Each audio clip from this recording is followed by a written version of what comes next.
The Lover Within. Accessing the Lover in the Male Psyche.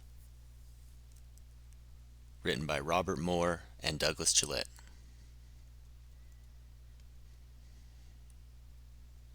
To artists, writers, musicians, dreamers, mystics, and all those men who have brought masculine love and joy to their families and friends, their tribes and nations, and to all inhabitants of their home planet, may they continue to foster a wider understanding of truth, justice, and beauty.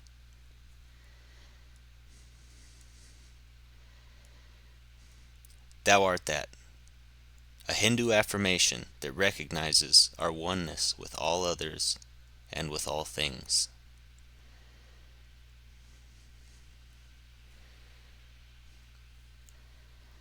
Preface. Erotic Man and the Garden of Love.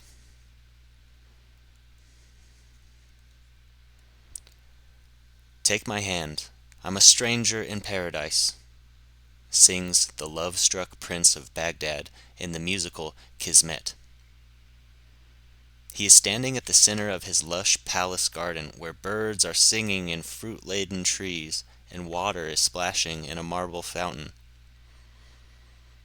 Somewhere, beyond the confines of his glorious garden, in the bustling city he hardly knows, lives his beloved.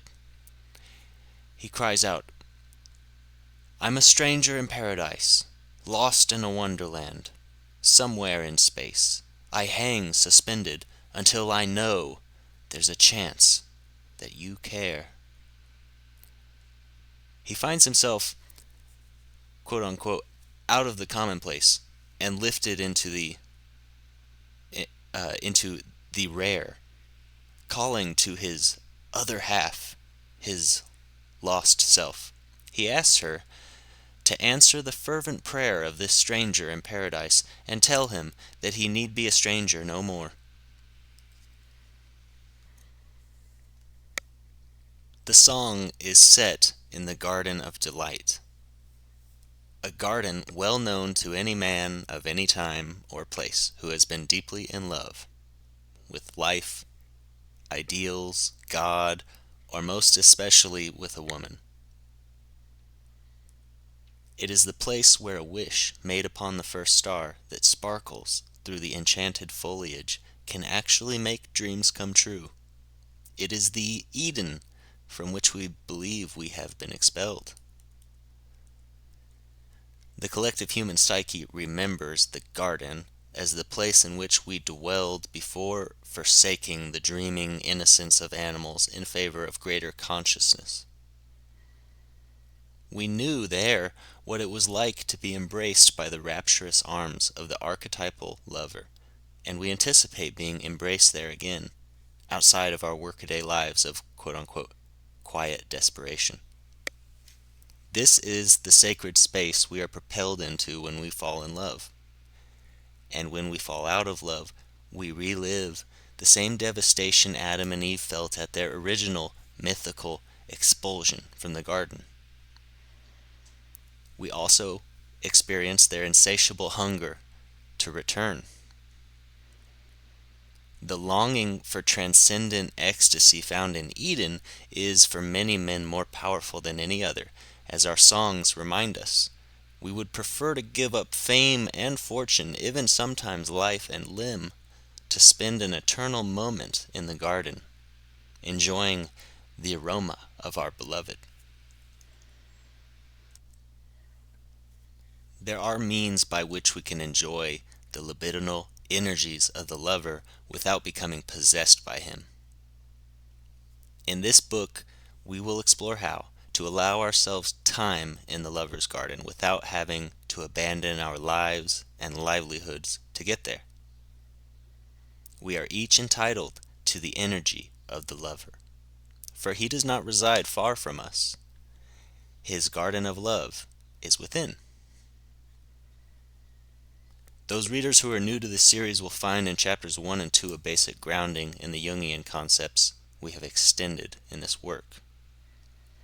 In the 3 appendices, we expand, for the interested reader, on some intriguing structural aspects of the psyche that lend support to our work. These 2 chapters and the 3 appendices are common to all 4 books in the series. Thus, the new reader can find all the basic information he needs in any single book. The reader familiar with another book in the series may choose to turn directly to chapter 3. With the publication of this book, our 5-volume series on masculine psychology is complete and available as a resource for men seeking masculine maturity and empowerment. Our hope is that through this series, men around the world may be enabled to access more adequately the 4 instinctual cornerstones of masculine maturity. We believe that the vision presented in these books is the distillation of the essential normative vision of those generative men who have sought to live out the best and the fullest expression of the male gender throughout the history of our species. This vision represents the male blueprint for the kind of generativity that, realized in the lives of individual men and in their societies, will write a new chapter in the natural history of our planet. Without the empowerment of men for greater gender characteristic maturity, this new chapter cannot be written. But by grasping this vision and living it, it is still possible for us to secure the fulfillment of our species' potential.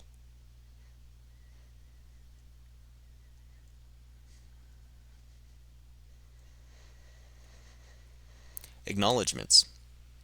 The authors wish to thank Gladys Rios and Graciela Infante for their reflections on the early form of this manuscript. Doug especially wishes to express his appreciation for their wisdom and encouragement.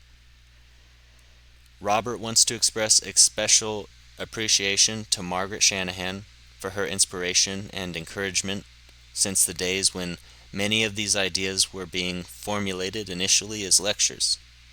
Since 1985, her ongoing companionship and support have not only stimulated his work but deeply enriched his life and his understanding of the 4 powers of the psyche.